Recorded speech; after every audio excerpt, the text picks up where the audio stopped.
નસવાડી પોલીસની સરાહનીય કામગીરી। બલાત્કાર અને હત્યાના પ્રયાસના આરોપીને ગણતરીની કલાકમાં કર્યો જેલ ભેગો। નમસ્કાર, સહજ ન્યૂઝ સાથે હું છું ગોપાલ ભેસાણિયા। છોટા ઉદેપુરના નસવાડી તાલુકાના પંખાડા ગામની સીમ વિસ્તારમાં બનેલી ગંભીર ઘટનાના સંદર્ભમાં નસવાડી પોલીસે કાયદેસર અને ત્વરિત કાર્યવાહી હાથ ધરી આરોપીને ઝડપીને કોર્ટમાં રજૂ કરવાની પ્રક્રિયા શરૂ કરી છે। મળતી વિગત મુજબ 20 ફેબ્રુઆરીના રોજ પંખાડા ગામની સીમમાં એક મહિલાને એકાંતનો લાભ લઈ આરોપીએ ગંભીર પ્રકારનો ગુનો આચર્યો હતો તેમજ જાનથી મારી નાખવાના પ્રયાસની પણ ફરિયાદ નોંધાઈ છે। આ અંગે ભોગ બનનારના પરિવારજનો દ્વારા નસવાડી પોલીસ સ્ટેશનમાં સત્તાવાર ફરિયાદ દાખલ કરવામાં આવી હતી। ફરિયાદ નોંધાતા જ પોલીસ તંત્ર એક્શન મોડમાં આવ્યું અને ઉચ્ચ અધિકારીઓના માર્ગદર્શન હેઠળ તપાસનો દોર ઝડપથી આગળ વધારવામાં આવ્યો હતો। ટેકનિકલ સર્વેલન્સ અને સ્થાનિક સૂત્રોની મદદથી આરોપીને ગણતરીની કલાકોમાં શોધી આરોપી વિરુદ્ધ ભારતીય ન્યાય સંહિતા 2023ની સંબંધિત કલમો હેઠળ ગુનો નોંધવામાં આવ્યો છે। આરોપીને કોર્ટ સમક્ષ રજૂ કરવાની કાર્યવાહી હાથ ધરાઈ છે અને વધુ તપાસ ચાલુ છે।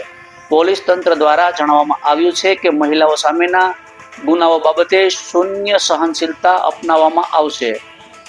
દોષિતોને કાયદાની પકડમાંથી બચવા દેવામાં નહીં આવે। નસવાડી પોલીસની ત્વરિત કામગીરીને કારણે વિસ્તારમાં કાયદો અને વ્યવસ્થાની સ્થિતિ અંગે જનવિશ્વાસ મજબૂત બન્યો છે। રિપોર્ટર શિલ્પા શાહ, સહજ ન્યૂઝ, નસવાડી।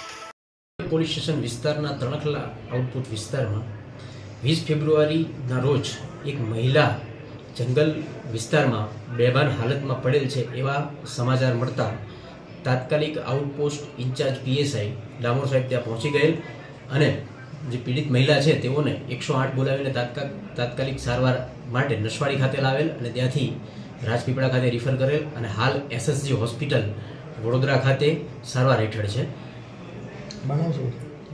બનાવની વિગત એવી છે કે જે મહિલા છે એની સાથે દુષ્કર્મ થયેલું છે એવા જે દુષ્કર્મનો આરોપી છે એ વિકેશ નારાયણભાઈ ભીલ, જેઓને પોલીસ દ્વારા તાત્કાલિક પકડવામાં આવેલ છે અને હાલ આરોપી રિમાન્ડ હેઠળ છે। પરિવારજનો જે આક્ષેપ છે કે તો તેઓને પણ પકડવામાં આવશે। તપાસ હાલમાં ચાલુ છે। પીડિતા જે છે તે અસલમાં બની છે? પીડિતાના જે ભાઈના જણાવ્યા અનુસાર પીડિતા જે ગામના તમામ લોકો છે એ બધાને ઓળખી શકે છે, પોતાનું જે રોજિંદુ કામ છે એ પણ એ જાતે કરી શકે છે।